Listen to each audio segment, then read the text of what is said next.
بسم اللہ الرحمن الرحیم۔ اللہ اکبر کبیرہ والحمد للہ کثیرہ وسبحان اللہ بکرۃ و اصیلا۔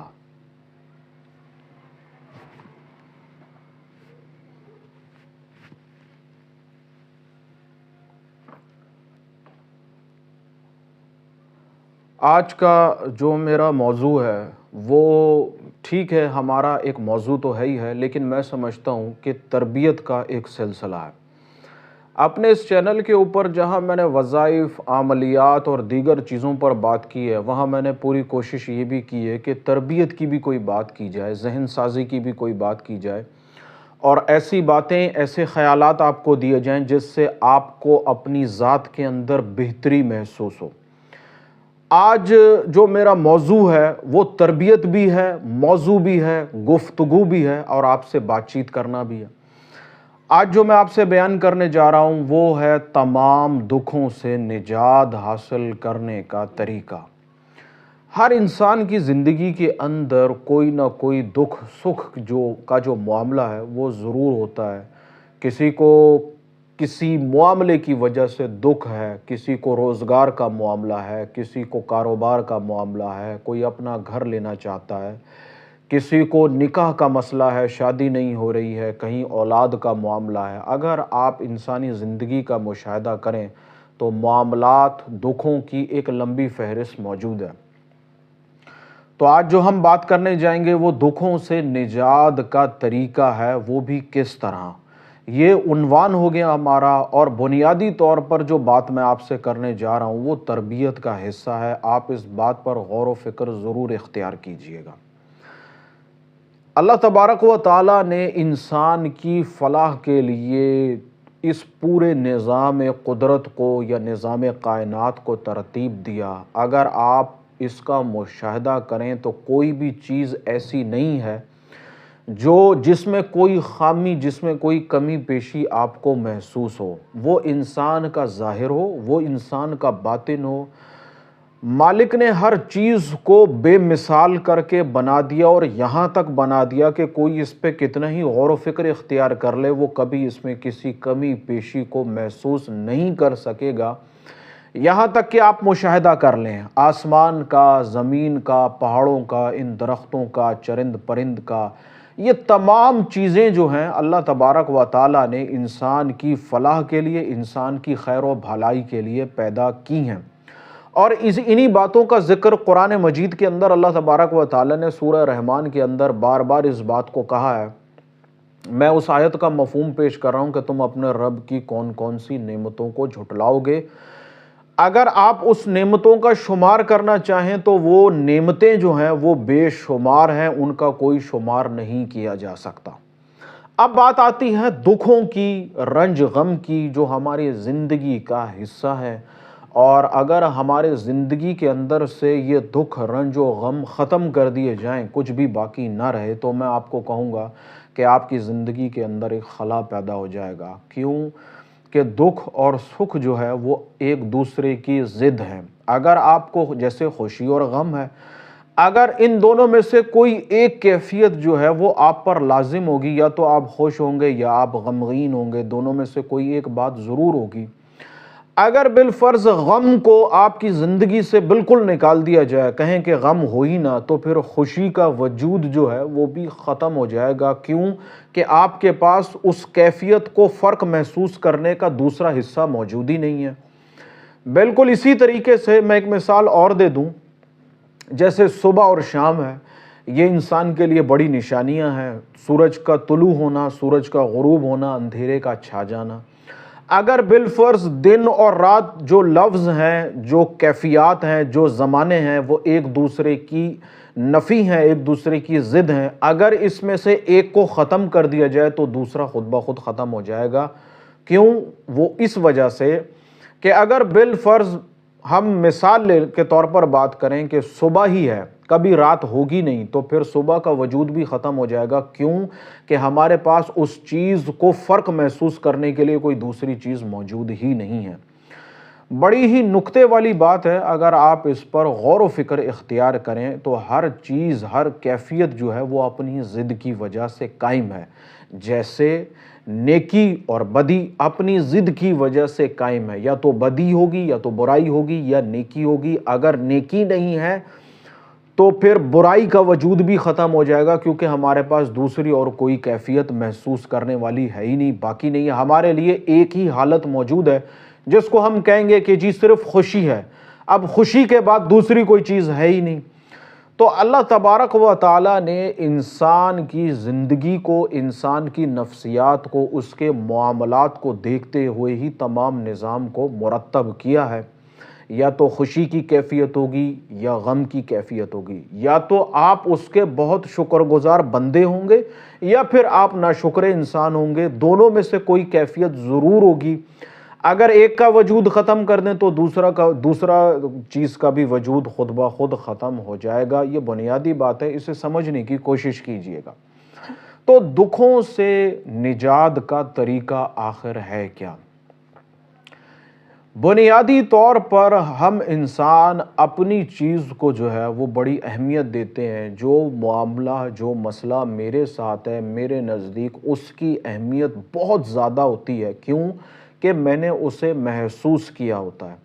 اسی طریقے سے جب آپ کسی دوسرے کے غم کو محسوس کرتے ہیں تو پھر آپ کو اپنا غم مختصر لگتا ہے، اس کا بڑا لگنے لگ جاتا ہے۔ ان دونوں باتوں کے اندر اصل چیز جو ہے وہ احساس ہے۔ آپ کس چیز کا، کس کیفیت کا، کس معاملے کا کتنا احساس کرتے ہیں، کتنا فیل کرتے ہیں۔ اب جہاں آپ اس بات کا یقین کرتے ہیں کہ اللہ تبارک و تعالیٰ نے یہ تمام تر نعمتیں جو ہیں وہ آپ کے لیے پیدا کی ہیں، مثلاً بولنا نعمت ہے، مثلاً آنکھیں جو ہیں یہ مشاہدہ کر رہی ہیں، دیکھ رہی ہیں، یہ نعمت ہے، کانوں کا سننا نعمت ہے، زمین پر آپ کا چلنا پھرنا نعمت ہے، آپ کا غذا کو کھانا اور اس کے بعد اس کا جسم سے اخراج ہو جانا یہ نعمت ہے۔ آپ ان باتوں کو صرف ایک لمحے کے لیے محسوس کریں کہ اگر آپ خدا نخواستہ دیکھ نہ سکیں تو آپ کی زندگی میں کیا باقی رہ جائے گا۔ اسی طریقے سے آپ سن نہ سکیں تو آپ کی زندگی کے اندر کیا باقی رہ جائے گا۔ خدا نخواستہ اگر آپ چلنے پھرنے سے معذور ہو جائیں تو آپ ایک لمحے کے لیے تصور کریں کہ آپ کی زندگی کے اندر پھر دوسری کیا چیز باقی رہ جائے گی۔ آپ اس غم کو نہ جانے برداشت کر بھی سکیں نہ کر سکیں۔ اگر بالفرض آپ کو یہ باتیں، میں سمجھتا ہوں اگر آپ ان چیزوں کو محسوس نہیں کرتے ہیں تو آپ ایک کام ضرور کیجئے، ہفتے میں ایک دفعہ کسی ایسے ہاسپٹل چلے جائیے جہاں لوگ ایسے امراض میں، ایسی تکلیفوں میں مبتلا ہیں جس کو تصور کر کے آپ کو اندازہ ہوگا کہ آپ دنیا کے کتنے خوش قسمت انسان ہیں۔ مثال کے طور پر آپ اس وارڈ میں چلے جائیے جہاں لوگوں کے آپریشن ہوئے ہیں، کسی کی ہڈی ٹوٹی ہے، تو آپ کو اندازہ ہوگا کہ آپ کے پاؤں سلامت ہیں، یہ کتنی بڑی نعمت ہے۔ آپ اس وارڈ میں چلے جائیے جہاں لوگ ذہنی امراض میں مبتلا ہیں، کسی کو کوئی ایسا مسئلہ ہے، کسی کو کوئی مسئلہ ہے، آپ اس چیزوں کو دیکھیں گے تو آپ کو اندازہ ہوگا کہ آپ کے حواس، آپ کا شعور باقی ہے، یہ خدا کی کس قدر نعمت ہے۔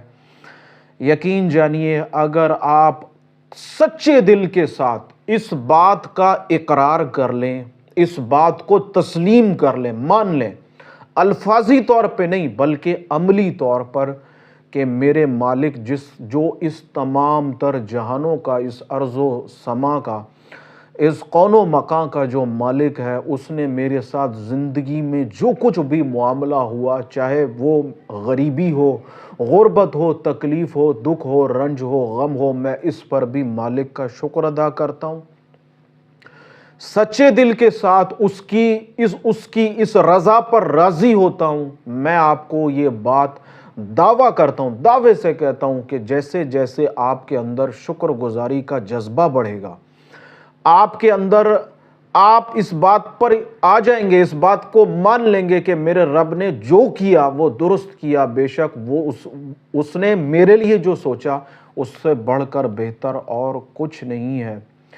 در حقیقت جب انسان اپنی زندگی پر، اپنے اعمال پر، اپنے حالات پر غور و فکر اختیار کرتا ہے، وہ سوچتا ہے یہ عروج و زوال کا جو معاملہ ہے، یہ سب کچھ جو ہے یہ میری بہتری کے لیے ہے۔ اگر میں دکھ کو محسوس نہیں کروں گا، اس پر صبر اختیار نہیں کروں گا، تو پھر میرے پاس آخرت میں لینے والا حصہ کیا باقی رہ جائے گا؟ ان اللہ علی کل شیء قدیر، میرے مالک کی جو قدرت ہے وہ ہر شے پر غالب ہے۔ کیا میرا اللہ آپ سے غافل ہے؟ نعوذ باللہ۔ آپ اس تکلیف میں مبتلا ہیں تو کیا اللہ کے علم میں نہیں ہے؟ اس بات پر غور کیجئے کہ دکھ بھی جو ہیں وہ آپ کی بہتری کے لیے ہیں۔ ان حکمتوں کے اندر کئی چیزیں پوشیدہ ہیں، ان باتوں کے اندر کئی ایسے معاملات پوشیدہ ہیں جس پہ آپ کے لیے اجر رکھا گیا ہے، اور پھر یہ سب تربیت کا حصہ ہے۔ اللہ رب العالمین انسان کو زندگی کے ہر دور سے گزارتے ہیں۔ اس کے لیے زندگی میں سکھ بھی ہوتا ہے اور دکھ بھی ہوتا ہے۔ اس کے لیے زندگی میں فیصلوں کے مواقع ہوتے ہیں کہ وہ سوچے، وہ غور کرے اور دیکھے کہ وہ اپنے مالک کے کس قدر قریب ہے، اور پھر جتنا اس کی ذات کے اندر توکل اختیار ہوگا وہ اپنے مالک کے اس قدر قریب ہوتا چلا جائے گا۔ آپ شکر گزاری کا جذبہ پیدا کیجئے ہر حال میں، چاہے کسی بھی قسم کے آپ دکھ میں، تکلیف میں مبتلا ہوں، اپنے رب کو پکاریں، اپنے مالک کو پکاریں، اس کی طرف رجوع کریں، اور اس انداز سے رجوع کریں کہ آپ پھر بھی اس حال میں اس کا شکر ادا کرتے ہیں۔ جتنا آپ اس کا شکر ادا کریں گے، جتنا آپ اس کے شکر میں اپنا وقت گزاریں گے، آپ کے قلب کے اندر آپ کے مالک کی اتنی عظمت بڑھتی جائے گی۔ جس قدر شکر گزاری کا جذبہ پیدا ہوتا چلا جائے گا، آپ کے قلب کے اندر اس کی عظمت آ جائے گی، توکل اختیار کرتے جائیں گے، اور پھر ایک مقام ایسا بھی آئے گا کہ آپ اپنے زندگی کے ہر معاملے میں اس بات پر یقین کر لیں گے کہ جو ہو چکا، جو ہو رہا، جو ہوگا، یہ سب اس کے علم میں ہے، اور اس نے جو کچھ میرے لیے کیا وہ اس سے بہتر اور کچھ نہیں ہو سکتا ہے۔ تمام تر دکھوں سے نجات کا جو ذریعہ ہے، جو راستہ ہے، وہ یہی ہے کہ آپ ہر حال میں اس کا شکر ادا کریں اور اس بات کو تسلیم کر لیں کہ آپ کے ساتھ جو ہو رہا ہے یہی آپ کے حق میں بہتر ہے۔ ان تمام باتوں کو کرنے کا مقصد ہرگز یہ نہیں ہے کہ آپ جستجو کرنا چھوڑ دیں۔ کسی بھی کام کی جستجو کو، محنت کو، کوشش کو ضرور اختیار کریں، لیکن اس بات کو، اس نیت کو شامل حال رکھ لیں، تمام باتیں جو میں نے آپ کو کی یہ در حقیقت میری اپنی ذاتی کیفیات ہیں۔ میں اپنی زندگی پر غور و فکر اختیار کرتا ہوں تو میں اس بات کو کرنے پر مجبور ہو جاتا ہوں کہ میرے مالک نے میری سوچ سے، میری سمجھ سے، میری عقل و شعور سے زیادہ میرے لیے اچھا کیا، بہتر کیا، اور میں تہہ دل کے ساتھ اس کی اس رضا پر راضی ہوں۔ جو وہ مجھے دے گا مجھے وہ بھی قبول ہے، اور جس چیزوں سے میں محروم رہوں گا مجھے وہ بھی قبول ہے، میں اس پر بھی راضی ہوں۔ ان تمام باتوں کا خلاصہ آپ کے سامنے رکھ رہا ہوں۔ دو باتوں کا ہمیشہ خیال رکھیے گا۔ نمبر ایک کہ اللہ تبارک و تعالیٰ کو شکوہ کسی صورت پسند نہیں ہے۔ اللہ تبارک و تعالیٰ کی ذات سے کبھی شکوہ مت کیجیے گا، یہ اللہ کو سخت ناپسند ہے۔ دوسری بات یہ کہ اللہ کو سب سے زیادہ کیا چیز پسند ہے؟ اللہ تبارک و تعالیٰ کو سب سے زیادہ بندے کی عاجزی پسند ہے، اور در حقیقت شکر گزاری جو ہے وہ عاجزی ہے۔ آپ شکر گزاری کا جذبہ آپ کے اندر ہوگا، آپ کے اندر عاجزی آ جائے گی، اور جیسے جیسے آپ کے اندر عاجزی آ جائے گی آپ کے اندر یقین بڑھے گا، آپ کے اندر توکل آتا جائے گا کہ میرا مالک جو ہے، اس ارض و سما کا مالک جو ہے وہ مجھے سب کچھ عطا کر سکتا ہے، سب کچھ دے سکتا ہے، لیکن جو کچھ وہ مجھے دے رہا ہے، دے چکا، دے رہا ہے اور دے گا، یہی میرے حق میں بہتر ہے۔ محنت، کوشش، جستجو یہ میرا حق ہے، یہ مجھے کرنا چاہیے، لیکن اس نیت کے ساتھ کرنا چاہیے کہ جو ہوگا وہ میرے رب کے فضل سے ہوگا، اس کے حکم سے ہوگا، اس کی مہربانی سے ہوگا۔ دکھوں کے اندر، تکلیفیں کے اندر اگر آپ واویلا کرتے ہیں، اگر آپ آہو بکا کرتے ہیں اور اس گمان میں چلے جاتے ہیں کہ ایسا کرنے سے آپ کا مسئلہ حل ہوگا، تو میں بتا دوں ہرگز ایسا نہیں ہوگا۔ دکھوں کے اندر جیسے آپ شکر گزاری کے جذبے کو لے کے آئیں گے تو وہ پھر دکھ آپ کو دکھ نہیں لگے گا۔ کیسے؟ مثال کے طور پر اپنی باتوں کو اختتام دیتا چلوں، ویڈیو بہت لمبی ہو رہی ہے، میری کوشش ہوتی ہے کہ مختصر کروں۔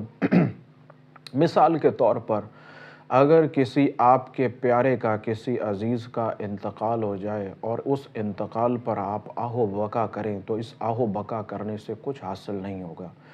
کیوں کہ اللہ تبارک و تعالیٰ نے ہر انسان کی زندگی اور موت کا ایک پیمانہ رکھا ہے کہ یہ انسان اس وقت دنیا میں آئے گا اور اس وقت اتنی مہلت اس کے پاس ہے اور اس کے بعد اس کو اس دنیا سے واپس جانا ہے۔ تو آپ کی آہ و بقا کچھ نہیں ہے سوائے اس کے کہ آپ اس پر صبر اختیار کریں، آپ اس پر شکر اختیار کریں اور اس مرحوم کی ایصال کے لیے، اس کی آگے کی منزلوں کی آسانی کے لیے اس کے لیے دعائے خیر کریں، اس کے نام سے ایسے اعمال کریں جس کا فائدہ اس کو، نفع اس کو آگے پہنچے۔ تو در حقیقت یہ بات بتانا مقصد ہے کہ جو اللہ تبارک و تعالیٰ نے طے کیا ہے وہ ہو کے رہے گا، اس میں آپ کی مرضی کا کوئی عمل دخل نہیں ہے سوائے اس کے کہ آپ عاجزی اختیار کر لیں۔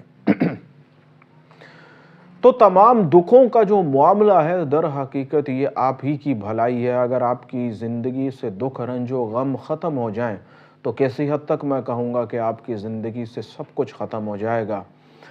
ایسے لوگوں کی زندگی کا مطالعہ کر کے دیکھ لیجئے جن کو آپ سمجھتے ہیں کہ ان کے پاس سب کچھ ہے، آپ کبھی ان سے پرسنلی طور پر اگر ممکن ہو سکے تو مل کر دیکھیے کہ دکھ ان کی زندگی میں بھی موجود ہیں اور تکلیفیں ان کی زندگی میں بھی موجود ہیں۔ فرق صرف اتنا ہے کہ آپ اپنے نظریے سے چیزوں کو دیکھتے ہیں، سوچتے ہیں، سمجھتے ہیں، ان کے پاس ان کے نظریے کے مطابق چیزوں میں کمی ہے، چیزوں میں تکلیفیں ہیں، دکھ ہیں، رنج ہے، غم ہے۔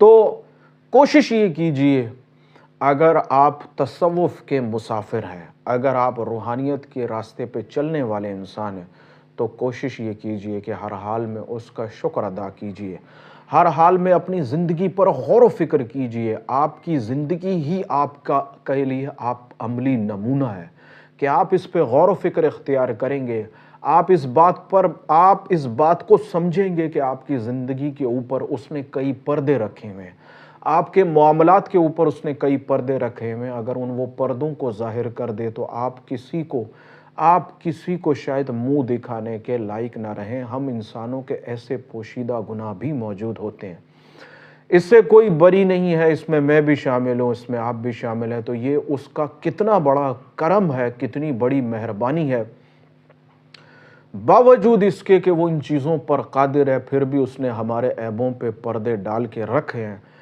بے شک وہ بڑا مہربان ہے، بڑا رحیم ہے، بڑا کریم ہے۔ اگر وہ مہربان نہ ہوتا، وہ کریم نہ ہوتا تو ہم انسان جو ہیں یا ہم مخلوقات جو ہیں وہ زندہ نہیں رہ سکتی، نہ ہمارے اعمال ایسے ہیں۔ تو شکر گزاری کے جذبے کو، اس رسی کو، اس نقطے کو، بنیادی نقطہ ہے، اس کو تھام لیجئے۔ جس حال میں اس میں شکر ادا کریں اور تہہ دل سے شکر ادا کریں اور اپنی زندگی پر غور و فکر اختیار کریں۔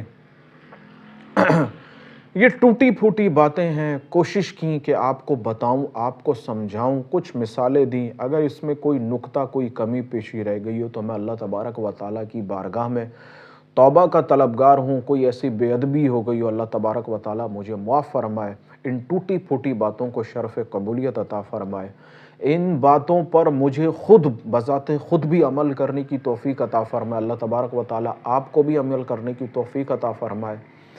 ان باتوں کا مقصد یہ نہیں ہے کہ یہاں پر آ کر یہ اختتام ہو جاتی ہیں، بلکہ اس پر مزید غور و فکر کرنا ابھی باقی ہے۔ اللہ تبارک و تعالیٰ آپ کو توفیق عطا فرمائے، اللہ تبارک و تعالیٰ آپ کا حامی و ناصر ہو، آمین ثم آمین۔